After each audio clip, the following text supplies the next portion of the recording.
తెలుగు నాటక రంగ దినోత్సవంను తిరుపతిలో రాయలసీమ రంగస్థలి కళాకారులు ఘనంగా నిర్వహించారు. సీనియర్ కళాకారులను ఘనంగా సన్మానించారు.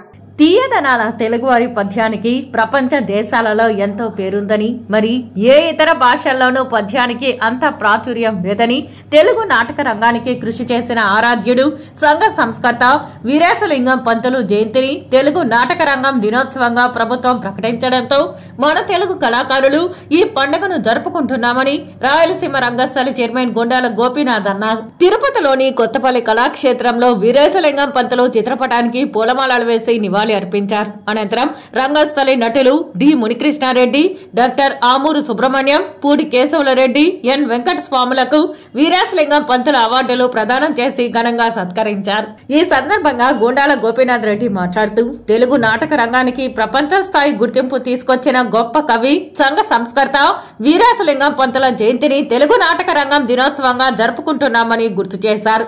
ఈ కార్యక్రమంలో రంగస్థలి కళాకారుల ఐక్యవేదిక అధ్యక్షులు Kothapalli Muniratnam, K N Raja, Ponnala Jethireddy, R M S Bhaskar, Annuru Muniratnam Achari, Thondamanati Subrahmanyam Reddy, K Nadamunireddy, P Muni Subrahmanyam, Kothapalli Shankaraiah, Venkataramaiah, B V Keshavarao, Chandrababu Naidu, TV serial నటిమణి రజని తదితరులు పాల్గొన్నారు. కందుకూరి వీరేశలింగం పంతులు గారి జయంతినే ఈ నాటక రంగ దినోత్సవంగా మనం జరుపుకుంటున్నాము.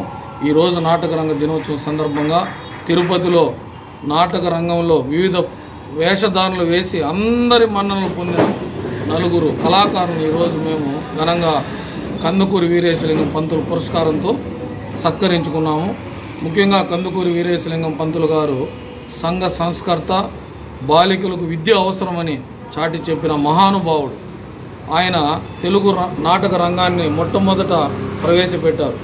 అలాంటి మహానుభావుడు జయంతిని ఈరోజు జరుపుకుంటున్నాము.